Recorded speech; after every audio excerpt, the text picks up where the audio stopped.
আমার আপনার চেহারার দিকে আম খাস সব শ্রেণীর মানুষের অবস্থা একটাই, চেহারা দেখলে বুঝার উপায় নাই যে মানুষটার মৃত্যুর ভয় আছে, বহুদিন বাঁচবে। আরে এমনও তো হতে পারে এই জায়গায় বহু ভাই আছেন, বহু মানুষ আছেন যার কাফনের কাপড় দোকানে চলে আসছে।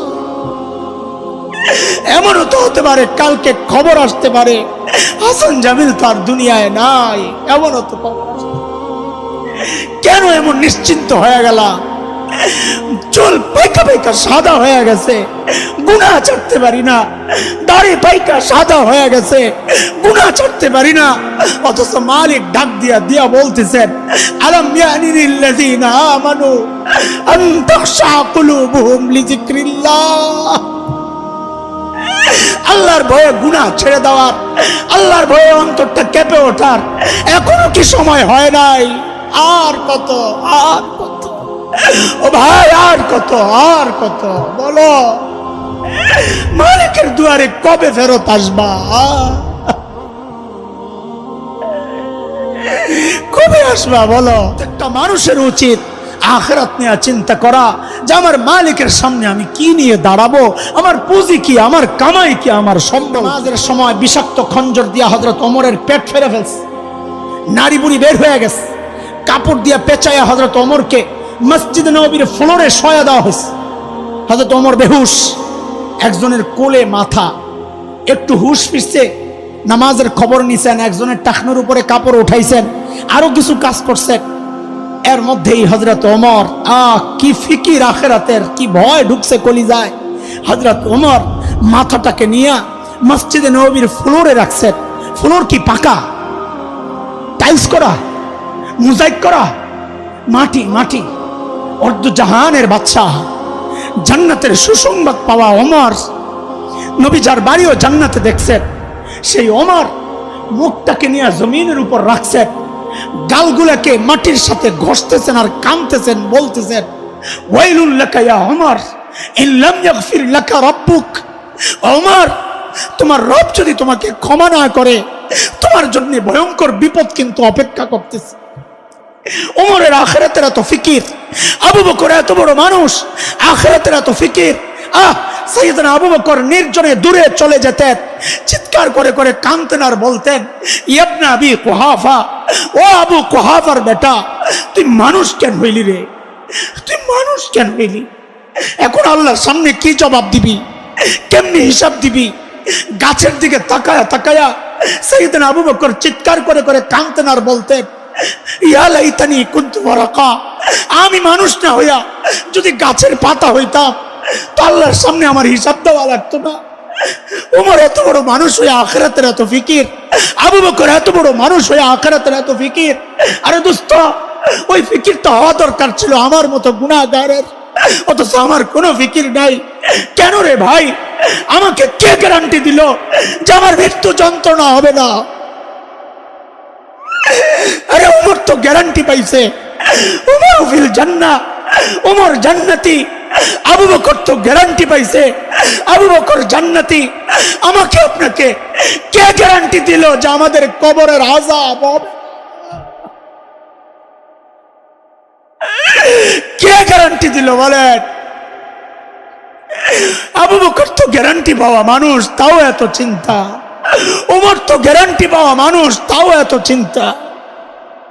আমাকে কে গ্যারান্টি দিছে যে আমি জাহান্নাম থেকে বাইচা যাব, জান্নাত পায়া যাব? ওমর তো গ্যারান্টি পাইছেন, ওমর ফিল জান্নাত, তাও কান্দে, তাও কান্দে।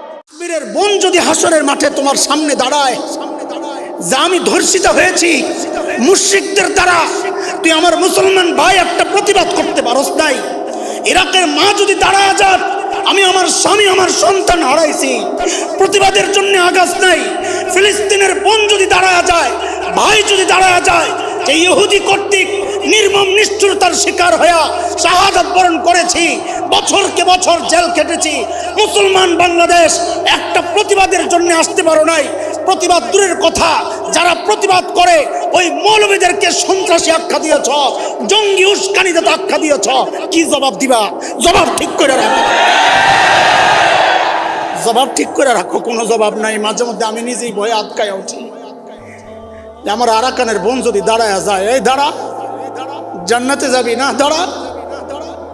আমি ধর্ষিত হয়েছি, তুই কি করছস? তুই আমার ভাই মুসলমান।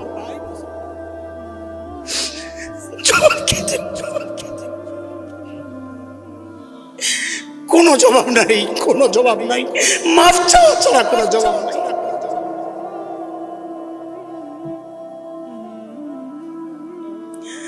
আমি পরিবর্তনটা দেখাইতেছি। কাদের কথা শোনাইতেছি বলে?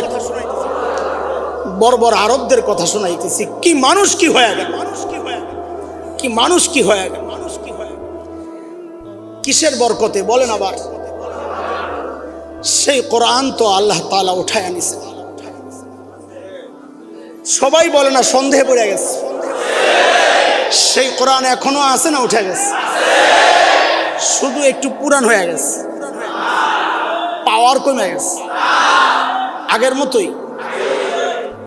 তো বর্বর আরবদের অবস্থান যদি কোরআনের ছোঁয়ায় এই লেভেলে পৌঁছতে পারে, তো আজকের এই দুনিয়ায় মুসলমান উন্নতির চরম শিখরে পৌঁছার রাস্তা এই একটাই, কোরআনকে বুকে ধারণ করো, তাইলেই সম্ভব। অন্য কোনো পথে মুসলমানের উন্নতি হতে পারে না। রাস্তা একটাই। ইমাম মালিক রহমতুল্লাহি আলাইহি বলেছেন, লা ইয়াসলুহু আখিরু হাযিহিল উম্মাহ ইল্লা বিমা সালুহা আউয়ালুহা। এই উম্মতের শেষ যারা, তাদের উন্নতির রাস্তা একটাই, যেই পথে পূর্বের যারা ছিল তারা উন্নতি করেছে।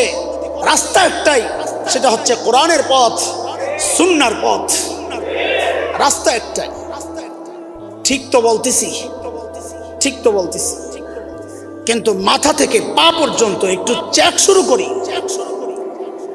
মাথা থেকে পা পর্যন্ত একটু চেক শুরু করি। ওরা আমার নবীকে নিয়ে কটূক্তি করেছে, আমি ফুঁসছি। হ্যাঁ, ফুসারি তো কথা, ঠিক আছে, এটা ইমানি চেতনা, ফুঁসতে হবে। কিন্তু আমার জিজ্ঞাসা, মাথা থেকে পা পর্যন্ত আমার নবীর কোন আদর্শটা তুমি লালন করো? তোমার চুল নায়কের মতো, তোমার জামাটা গায়কের মতো, তোমার পোশাক, তোমার টাই, তোমার আখলাক, তোমার চরিত্র, বিবির পোশাক, হিন্দি সিনেমার সিরিয়ালের মেয়েদের নর্তকী বেশ্যাদের পোশাক, বিবি আর মেয়েকে না পড়াইলে তুমি নিজেকে সমাজে স্মার্ট হিসাবে প্রকাশ করতে পারো। জিল্লতি অধপতন আসবে না কেন? আমি মনে করি আমার উন্নতির রাস্তা বুঝি ইহুদি নাসারাদের পথে না, ওদের উন্নতির রাস্তা একটা, আমার আপনার উন্নতির রাস্তা আলাদা। ছোট্ট একটা উদাহরণ শোনাই। আমাদের শেখ মুফতি তাকি ওসমানী দামাত বারাকাতুহুল আলিয়া পেশ করেছেন এই উদাহরণ। উপলব্ধির চেষ্টা করেন, উপলব্ধি, গল্প কিস্সা শোনানো মাকসাদ না আমার। আপনাদের ভেতরের চেতনাকে জাগাইতে চাই। আমি নিজেও জাগতে চাই, আমি নিজেও দুর্বল। ওদের পরিবর্তন হলে পরিবর্তন আমাদেরও সম্ভব। কোরআন তো একটাই। হায়, এক এলাকা ছিল বোকার রাজ্য, বোকার রাজ্য, পুরা এলাকার মানুষ বোকা, সহজ, একেবারে বোকা। ওই বোকার রাজ্যের এক লোক কেমনে জানি খেজুর গাছের মাথায় উঠে গেছে। কোথায়? উঠার সময় উঠে গেছে, তালতুল নাই। এখন তো আর নামতে পারে না, নামতে গেলে গুতা খায় আর কেমন করে ওঠে। এখন এই মাথায় বৈশা বৈশা খালি চিৎকার চেঁচামেচি করতেছে। এলাকার মানুষও পেরেশান, হায়রে এই মানুষটাকে কেমনে নামাবো? কারো মাথায় কোনো বুদ্ধি আসে না। শেষে বুদ্ধি একটা আসছে যে এক কাজ করো, পাশের এলাকায় একটা চালাক লোক আছে, ওরে হায়ার করে আনো। বুদ্ধিজীবী, চুল নাই আর কি। তো ওরে এলাকা থেকে হায়ার করে আনছে। কি সমস্যা ভাই? ভাই আমাদের এক ভাই খেজুর গাছের মাথায় উঠছে, নামতে পারে না, এখন একটা বুদ্ধি দাও তুমি, কেমনে নামাবো? ইজি ব্যাপার, তুমি সোজা। তো কি করতে হবে? কয়টা মোটা রশি লও লম্বা, তুমি ওটা তাড়াতাড়ি লম্বা রশি একটা আনছে, আয়না করে খেজুর গাছের মাথায় ওঠাও। তো ফালাইছে উপরে। এখন কি করব? এই রশি ওর কোমরে শক্ত করে বাঁধতে কর। তো ওই রশি ওই বেটার কোমরে শক্ত করে বাঁধছে। বলে এবার সবাই আমার সাথে রশি ধরো, আমি যখন বলবো একসাথে সবাই টান মারবা। ঠিক আছে। হেইও কয়ে একসাথে টান মারছে, বেড়া তো ছিঁড়ামিরা পইরা নিচে পইরা একদম বক। এখন তো সবাই ধরছে, আরে ভাই তুমি কি করলা এটা? জেতা মানুষ মাইরা লাইলা, মরে যাবে, আমি কি বুঝছিলাম? তো এইটা কোন বুদ্ধি? এটা তো এটা তো আমরাও বুঝি মরে যাবে, তোমার চালাক মনে করে আনলাম। কি জবাব দেয়? আমি তো কয়দিন আগে এইভাবে একজনকে বাঁচাইছিলাম। কই বাঁচাইছ? বলে আমার এলাকায় এক লোক কুয়ার মধ্যে পড়ে গেছিল। কোন জায়গায়? কুয়ার মধ্যে পড়ে গেছে। পরে কুয়ার মধ্যে রশি ফালাইছি, ও কোমরে বাঁধছে, সবাই মিলে টান দিছি, ও বাঁচা গেছে। এই বুদ্ধি নিয়ে হেনে খাটাইছ, কি বুঝলেন? কুয়ায় পড়া মানুষের বাঁচার রাস্তা আর খেজুর গাছের উপরে ব্যক্তি থাকা ব্যক্তির বাঁচার রাস্তা এক না। যেই মুশরিকরা জাহান্নামের গুহায় গর্তে পড়ে আছে, ওর দুনিয়ায় উন্নতির রাস্তা একটা। তোমাকে আল্লাহ মর্যাদা দিয়ে উপরে উঠাইছেন, তোমার বাঁচার রাস্তা আরেকটা। তুমি যদি ওই জাহান্নামীদের রাস্তা বাঁচার জন্যে, উন্নতির জন্যে গ্রহণ করো, তো মরা ছাড়া, জিল্লতি ছাড়া, লাঞ্ছনা ছাড়া কপালে আর কিচ্ছু জুটবে না। ওদের বাঁচার রাস্তা একটা, আমার বাঁচার রাস্তা একটা। আমার বাঁচার রাস্তা হচ্ছে কোরআন। বড় আফসোসের সাথে কথাগুলো বলতে হয়, বড় আফসোসের সাথে। আপনারা শোনেন, খেয়াল করেন, মাদ্রাসার প্রোগ্রাম, হাফেজ ছাত্ররা দস্তারবন্দি আজকে তাদের, এই জন্যই কথাগুলো উঠাইছি। অনেক দূর থেকে ঘুরে আসছি আমি, আপনাদের এখানেই, বাইরের কথা বলতেছি না, আলোচনা লম্বা জায়গা থেকে ঘুরে আসছি বুঝানোর জন্যে। হুট করে ঢুকি নাই, লম্বা সময় নিচ্ছি যেন একটু বুঝে। আমার বয়ানের একটা স্টাইল আছে, সবার বয়ানের একটা স্টাইল থাকে। অনেকে আছে ডাইরেক্ট ঢুকতে পারে, আমি ডাইরেক্ট ঢুকতে পারি না, ঘুরায় দূর থেকে আসতে হয়। এই যে জাগাত আসছি, যেই কারণে বয়ান শুরু। বড় আফসোসের সাথে কথাগুলো বলতে হয় যে এই সমাজের অধিকাংশ মানুষের চিন্তা হচ্ছে এই কোরআন হচ্ছে মৌলবীদের কাজ। এটা আমাদের জন্য না, এই কোরআন মৌলবীদের। হাদিসের কথা, ইয়াতি আলান নাসি জামান লা ইয়াবকা মিনাল ইসলামি ইল্লা ইসমুহু ওয়া লা ইয়াবকা মিনাল কুরআনি ইল্লা রাসমুহু মাসাজিদুহুম আমিরাহ ওয়া হিয়া খারাবুম মিনাল হুদা। আল হাদিস। যেমন এক সময় আসবে যখন ইসলামের নাম থাকবে, মুসলমান থাকবে না। নাম তো আব্দুল্লাহ, কাম করে রামওয়ালাদের সাথে, বামদের সাথে। কোরআনের রসুম রেওয়াজ থাকবে, খতম থাকবে, তাবিজ থাকবে, কোরআনের বিধান থাকবে না। মানুষটা সারা জিন্দেগি কোরআনের বিরুদ্ধে, উলামায়ে কেরামের বিরুদ্ধে, মাদ্রাসার বিরুদ্ধে। অথচ দেখা যায় মরার পর তার আপনজন হুজুর ভাড়া করে খতমের জন্যে। কসম আল্লাহর, জীবদ্দশায় যারা কোরআনওয়ালা হয় নাই, মৃত্যুর পর খতম পড়ায়া জান্নাতে পাঠানো যাবে না।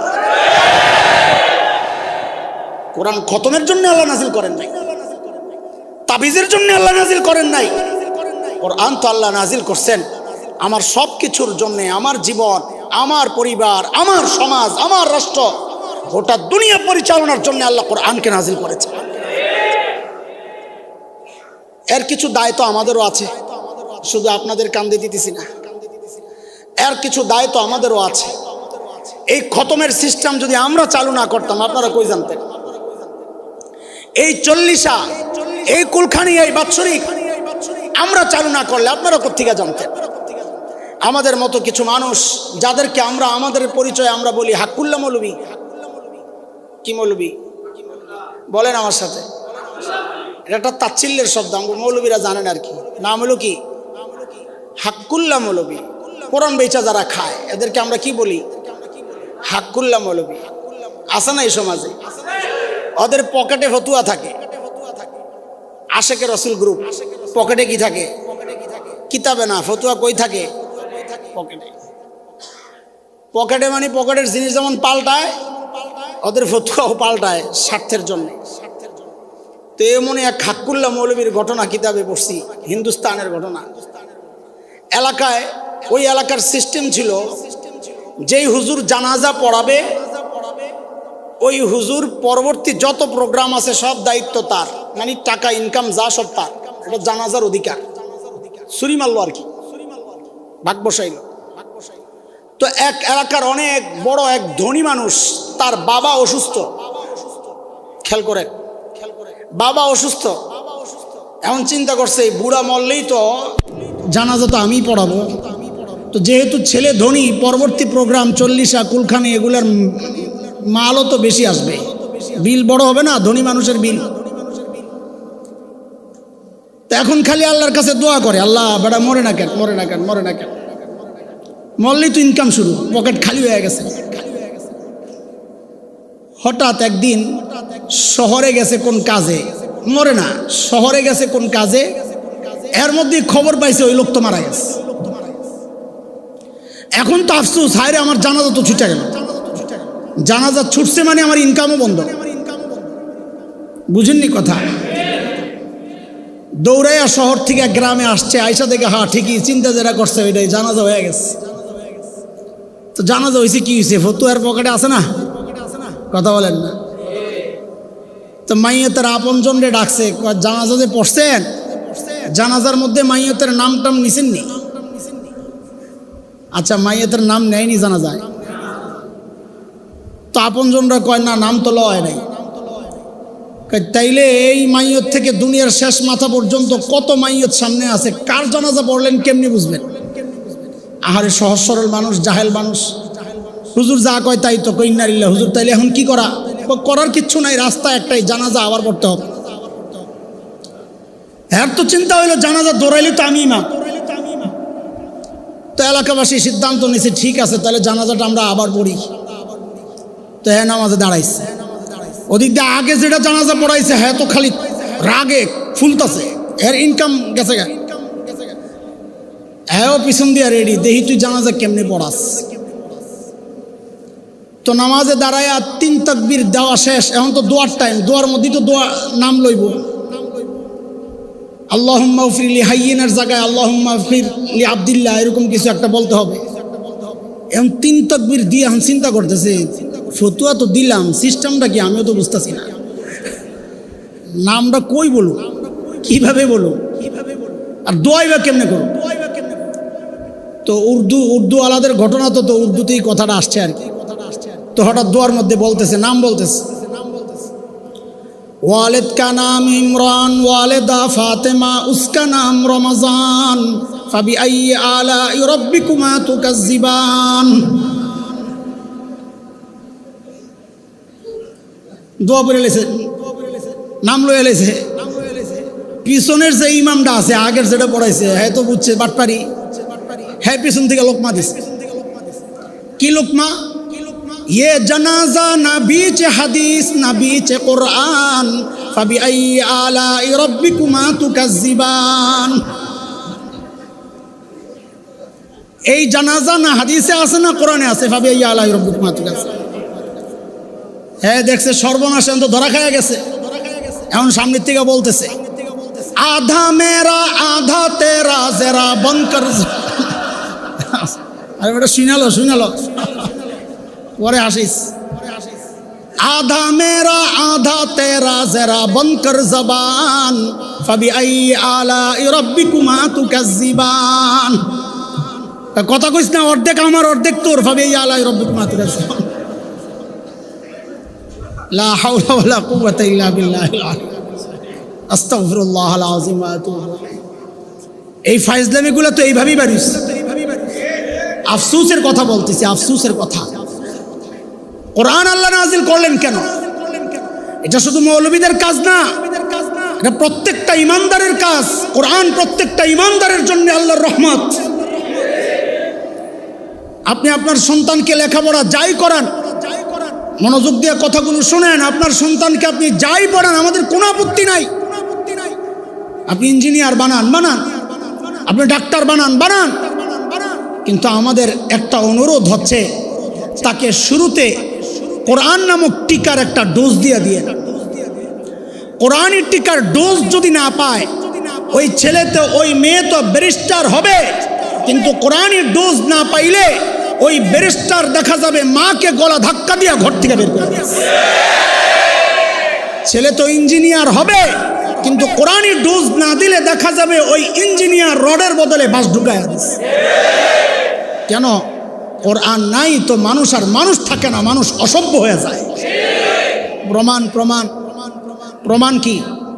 সূরা রহমানের প্রথম 3টা আয়াত একটু দেখেন, বুঝতেছেন আমার কথা?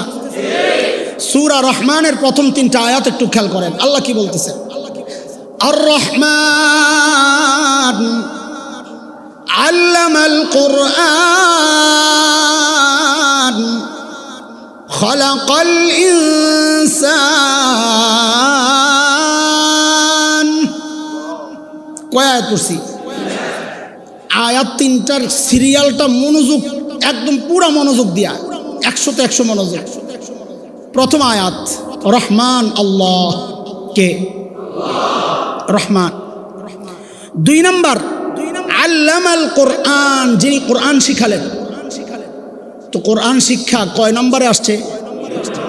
মনে রেখেন, কোরআন শিক্ষা কয় নম্বরে? 3 নম্বর খালাকাল ইনসান, যিনি মানুষ সৃষ্টি করলেন। কয় নম্বরে? বলেন আবার, কোরআন শিক্ষা কয় নম্বরে?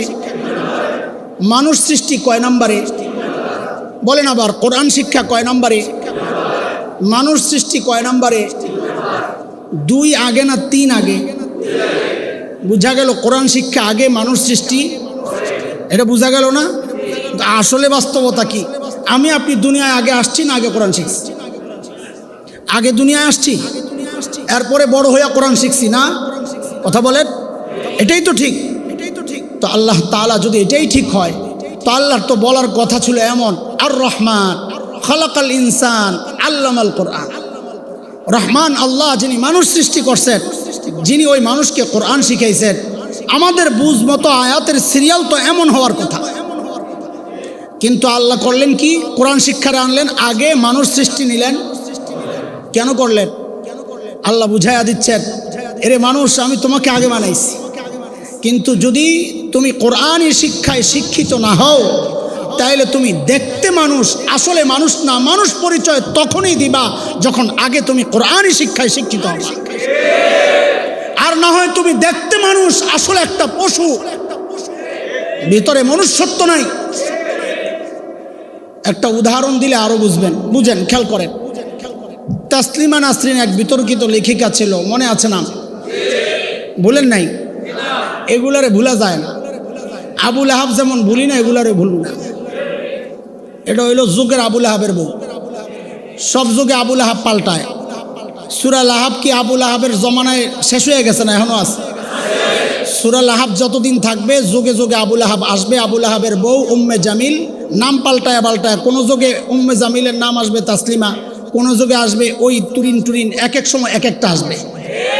কিন্তু যুগ পাল্টাবে, আবু লাহাবও পাল্টাবে, বউও পাল্টাবে, সূরা কিন্তু ঠিকই আছে। তো তাসলিমা নাসরিন তার এক বইয়ের মধ্যে লিখেছিল, মনোযোগ না থাকলে কথাটা বুঝবেন না। তাসলিমা নাসরিন তার এক বইয়ের মধ্যে লিখেছিল, এই পেট আমার, আমার পেটের মধ্যে আমি যেখান থেকে খুশি সেখান থেকে বাচ্চা নেব, এই সমাজ আমাকে কি বলবে? আপনারা নাউজুবিল্লাহ পড়লেন না? আমি বলি এই বেটি ঠিকই বলছে। ওই বেটি এই কথা না বললে আল্লাহর কোরআনের সিরিয়াল বুঝতাম না। তাসলিমা যে বললেন আমার পেটে আমি যেখান থেকে খুশি সেখান থেকে বাচ্চা নিব, এই কথাটা কেন বললেন? কারণ সে কোরআনী শিক্ষায় শিক্ষিত না। এই জন্যে সে যেই কথা বলেছে এটা মানুষের কথা না। কারণ যেখান থেকে খুশি সেখান থেকে পেটের মধ্যে বাচ্চা মানুষ নেয় না, এটা কুত্তার চরিত্র। ও বুঝাইয়া দিছে আল্লাহর কথাই ঠিক। আমি যেহেতু কোরআনী শিক্ষায় শিক্ষিত না, এই জন্য আমি দেখতে মানুষ, আসলে মানুষ না, আমি নাম্বার 1 একটা কুত্তি। আল্লাহ বলেন ওই জন্যই আমি কোরআন শিক্ষার ব্যাপার আগে আনছি, মানুষ শিক্ষার ব্যাপার পরে নিছি। এইটা হচ্ছে এক ব্যাখ্যা, এটার আলাদা অনেক ব্যাখ্যা আছে। আমার যে কথাটা বলা দরকার, যে কোরআন শিক্ষা নাই, কোরআনী শিক্ষা নাই, ওই মানুষ মানুষ না, দেখতে মানুষ, আসলে জন্তু। আপনি দেখেন যার ঘরে কোরআন নাই তার ঘরে শান্তি নাই। এই চ্যালেঞ্জ তো আল্লাহর। চ্যালেঞ্জ কার? আল্লাহ বলেছেন, ওমান আরাদা আন যিকরি فإن له معيشة ضنكا ونحشره يوم القيامة أعمى قال رب لم حشرتني أعمى وقد كنت بصيرا قال كذلك أتتك آياتنا فنسيتها وكذلك اليوم تنسى সহজ কথায় আল্লাহ বলতেছেন, কোরআন মানবা না আমি কলিজায় আগুন লাগাইয়া দিব। আমরা কি দেখলাম? ছেলে মেয়ে প্রতিষ্ঠিত, নিজে প্রতিষ্ঠিত ব্যবসায়ী, অথচ কোরআনী এলেম নাই, দিন মানে না। তো কি হইছে? নিজের নিরাপত্তার জন্য কিনা পিস্তলটা দিয়ে নিজেকে গুলি করে হত্যা করেছে। এই দৃশ্য দুনিয়াবাসী দেখে নাই কেন? কোরআন থেকে দূরে সরবা তো আল্লাহ কলিজায় আগুন লাগাইয়া দিবে। ও বাবা, ও মা, যারা শুনতেছেন আমার কথা, আপনাদের কাছে একটা জিজ্ঞাসা আমার। এই জিজ্ঞাসার আগে আমি ছোট্ট একটা ঘটনা শোনাইতেছি আপনাদেরকে। ডরায়েন না, ছেড়ে দিব। আমারও তো কাহিল লাগতেছে, গরমের মধ্যে কার ভাল লাগে। আমার মসজিদের কথা। এই গল্প আমরা কিতাবেও পড়েছি, কিন্তু আমার নিজের সাক্ষী, আমি নিজেও দেখেছি। এক বড় মানুষের বাবা ইন্তেকাল করেছে।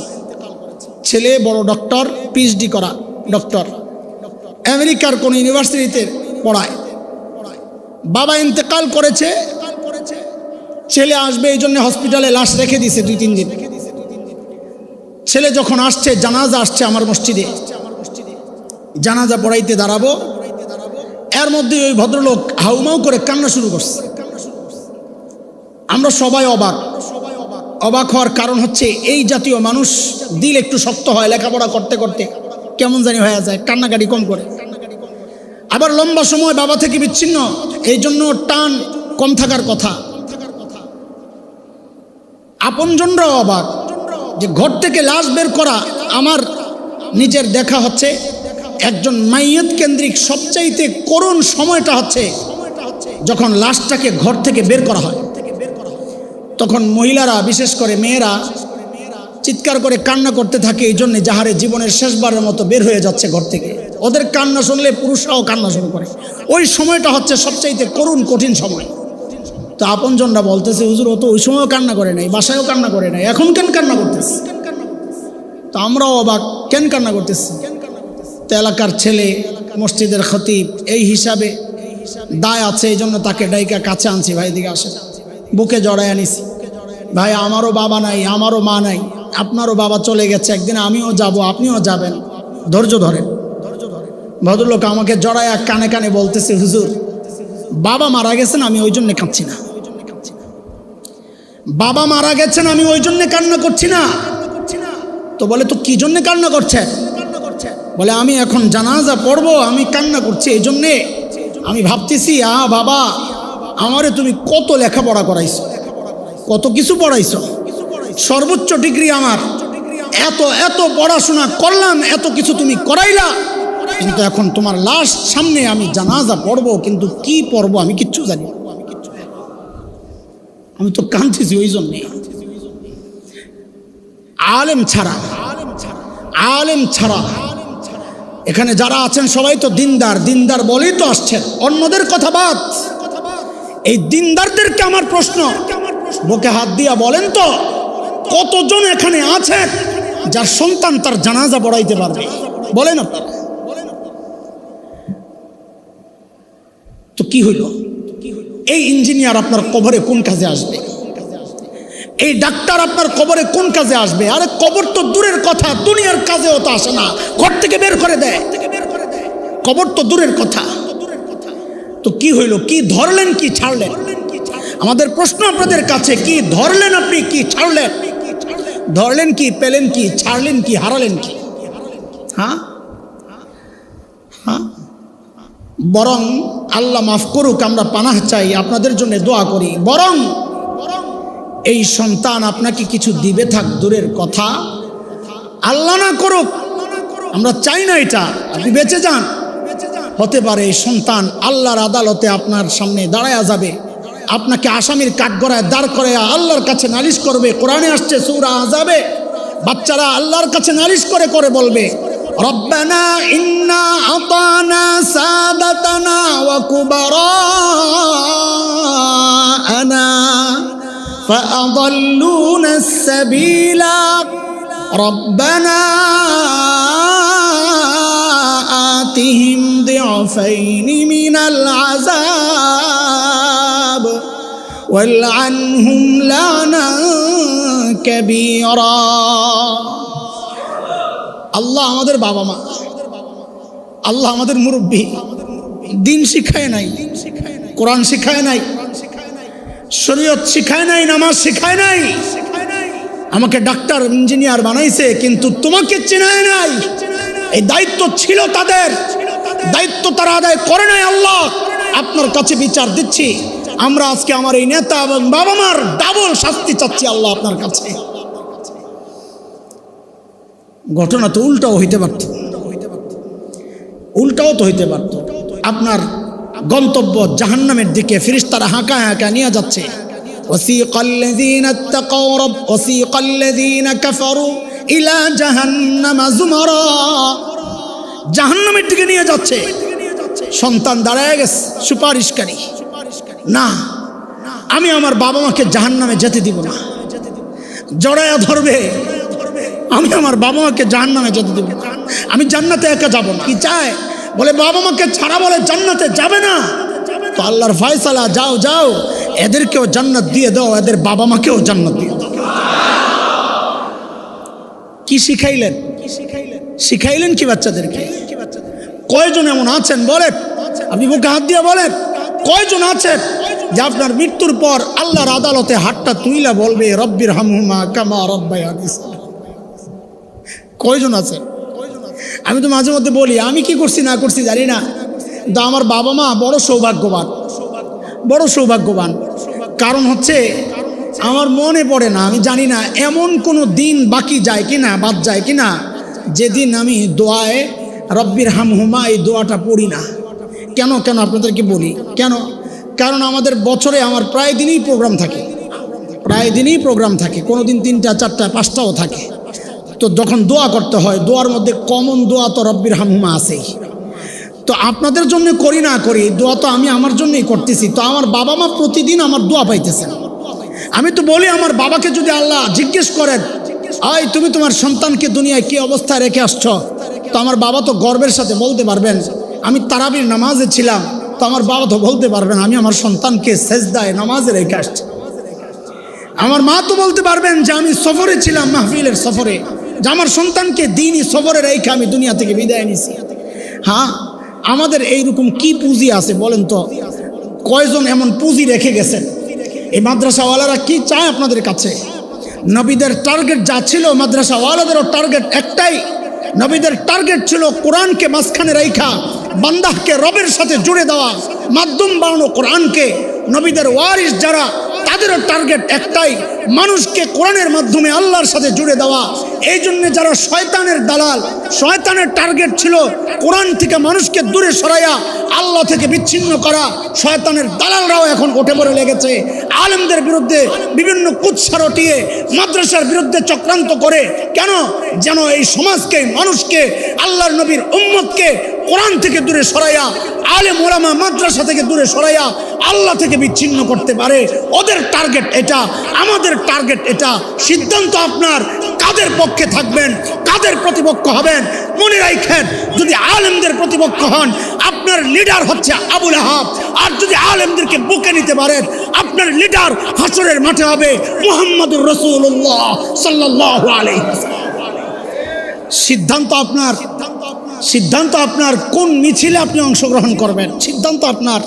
আমাদের দায়িত্ব হচ্ছে আপনাদেরকে কথাগুলো পৌঁছায়া দেওয়া, দিলকে চাঙ্গা করার জন্যে, উৎসাহিত করার জন্যে বিভিন্ন ঢঙে, কখনো নরমে, কখনো গরমে, কখনো প্যারাসিটামলে, কখনো অ্যান্টিবায়োটিকে, কখনো মিষ্টি ওষুধে, কখনো ইঞ্জেকশনে, কখনো থেরাপিতে, কখনো অপারেশনে, বিভিন্ন সিস্টেমে ডাক্তার যেমন চিকিৎসা করে, একজন আলেম উম্মতের রুহানি ডাক্তার, তারাও বিভিন্নভাবে, বিভিন্ন সুরে, কখনো নরমে, কখনো গরমে, কখনো নিচে পুছে, কখনো ধমকের সুরে আপনাদেরকে চায় একটাই টার্গেট।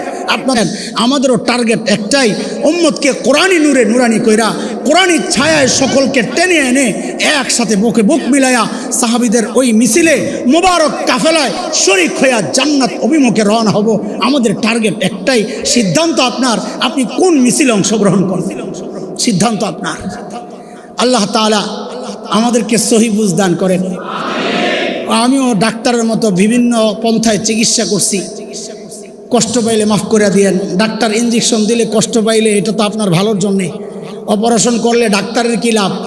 আপনার ভালোর জন্যে। তো আপনাদেরকে আমরা বিভিন্ন সময় বিভিন্ন রকমের কথা বলি, মাফ করে দিয়েন আমাদেরকে। আপনাদেরকে খোঁচানো আর কষ্ট দেওয়া মাকসাদ না, উদ্দেশ্য হচ্ছে আপনাদের চিকিৎসা। আমরাও রুগী, আমাদেরও চিকিৎসা দরকার। আমাদের চিকিৎসা করার মতো লোক আছে, আমাদের মুরব্বীরা আছেন। আপনারাও সেই মুরব্বীদের কাছে যায় নিজেদেরকে পরিশুদ্ধ করেন। আমরা বলি আসেন, আমাদেরকে দূরে ঠেলে দিয়েন না। আলেম ওলামাদেরকে প্রতিপক্ষ বানায়েন না। আল্লাহর রাস্তে মাদ্রাসাকে প্রতিপক্ষ না বানায়া বুকে টাইনা নেন। ইনশাআল্লাহ দুনিয়া শান্তির হবে, আখিরাত শান্তির হবে ইনশাআল্লাহ। আল্লাহ তাআলা আমাদের সবাইকে কোরআনওয়ালা বানায়া দেন, মাদ্রাসাওয়ালা বানায়া দেন, আলেম ওলামাদের পক্ষের লোক বানায়া দেন। প্রতিপক্ষ হওয়া থেকে আল্লাহ হেফাজত করেন। কোরআনের দুশ্মন, মাদ্রাসার দুশ্মন হওয়া থেকে আল্লাহ আমাদের সবাইকে হেফাজত করেন।